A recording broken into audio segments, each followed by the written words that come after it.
What's up, MOPAR fam? I hope everybody's having a blessed day out there. Today we are going to be working on the cylinder heads for the BGE 392 build. So before we get started, don't forget, give the video a thumbs up, comment down below, share the video, hit that subscribe button, and let's get to work.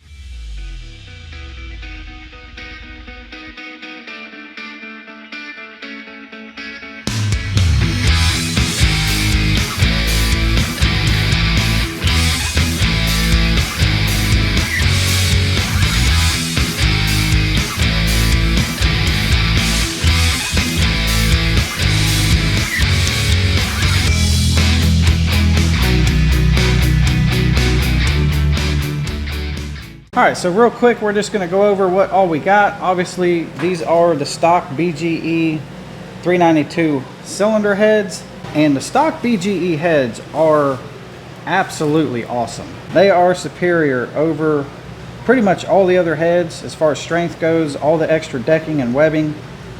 They do come with a larger intake valve than the regular 5.7 heads. So this head is a huge upgrade to, say, a stock 5.7 head.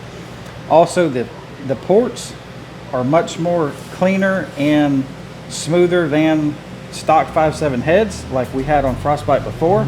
So just running these heads is going to be a huge gain on top of the extra size of displacement that we're going to gain with the 392. Now, we didn't do anything crazy with these. They are factory ported.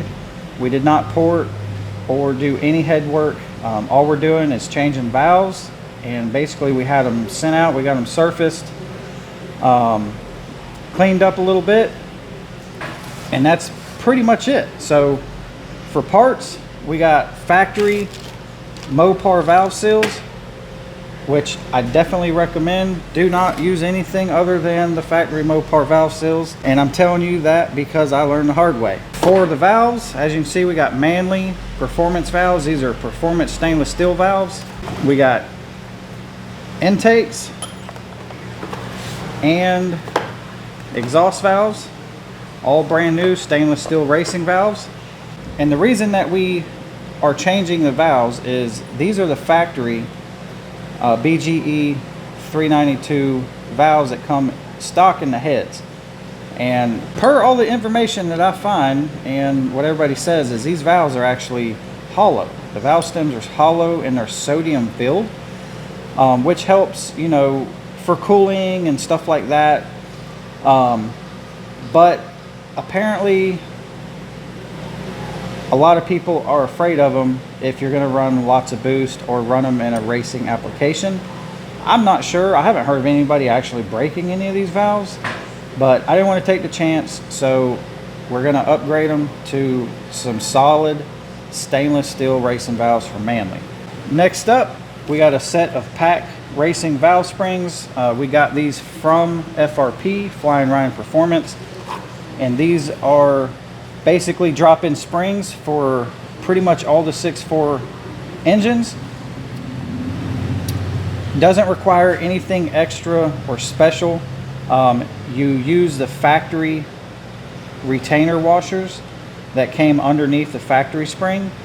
So all you have to do is literally take off the old spring and drop in the new spring. Also, I believe these valve springs are good up to 650 lift. So this spring covers pretty much every cam out there you can think of for your late model Gen 3 HEMI. And then for some tools, we got some Permatex valve grinding compound because we need to lap in our new valves to the seats on our heads so they seal and everything matches up. And we got our drill to make quick work of that.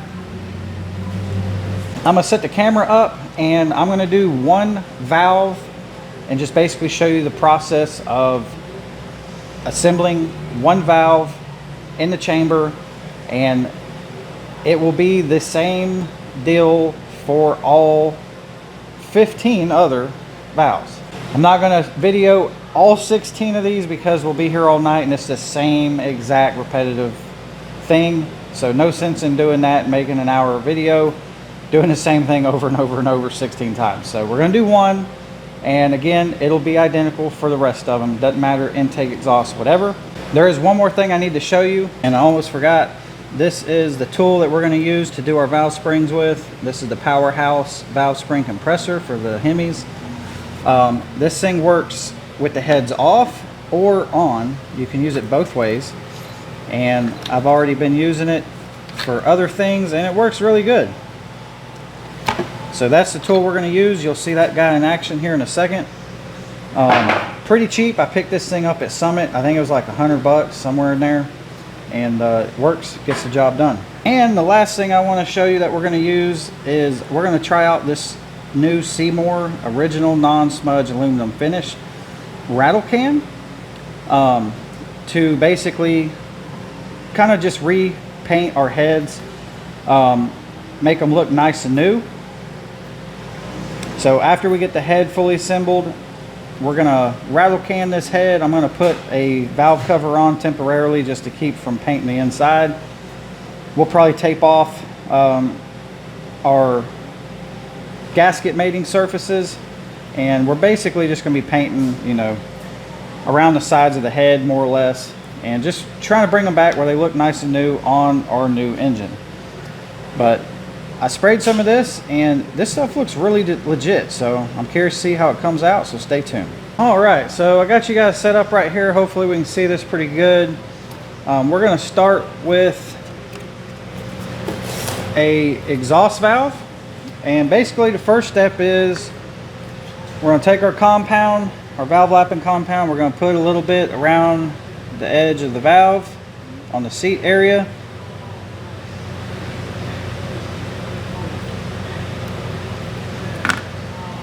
We're just kind of dab it on there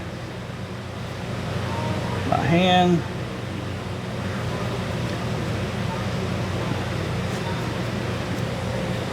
Got a little bit much on there, but it comes out quick. And then we're just going to slide it into the chamber. And then what we're going to do is we're going to get our drill and we're going to lock it on the end of the valve stem on the other side of the head.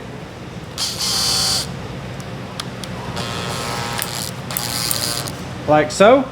And I do have a video of this that's a little bit more thorough on Project Zorro, when we just put in the FRP Tomahawk camshaft on that car. We kind of showed the process of this as well. So if you want to see a little bit more, you can check out that video, but this is going to be pretty thorough for what we're doing. So here we go.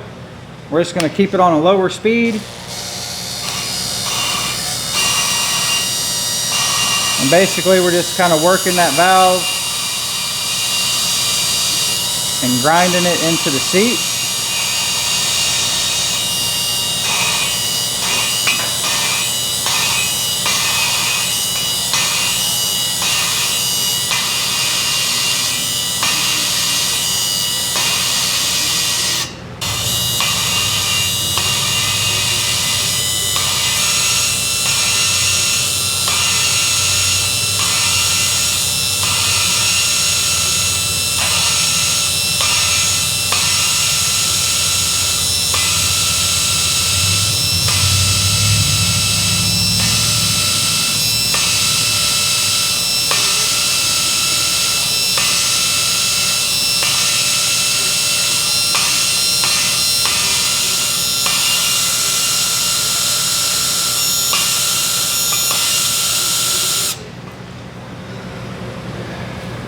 See where we're at.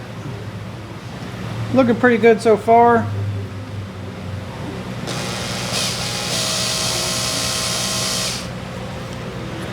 Put just a little bit more on my finger here. And then we'll work it in. And then we'll run it one more time.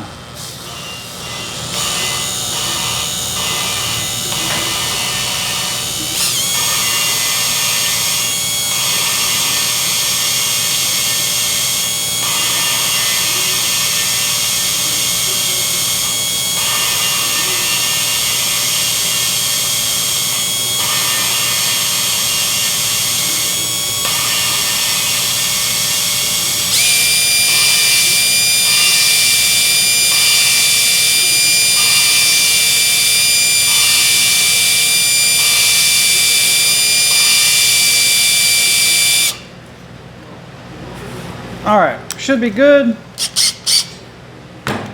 Take it out of the drill. And we're gonna wipe off this valve with a clean rag and just see how our grind is coming on it. We should have a nice little clean seat ring around the valve and the seat and the head. So it looks like we got a nice little pattern there.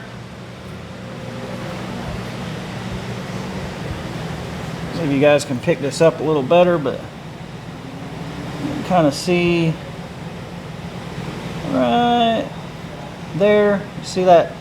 It's kind of like a duller finish right there on the edge.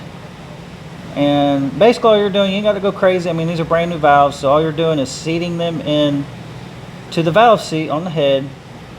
So spin them over, you know, for a minute or so. It don't take much, and just make sure that you get a nice clean seat edge. And then we'll get some I like getting a little bit of brake cleaner, and then we'll just wipe down the seat on the inside here with a rag.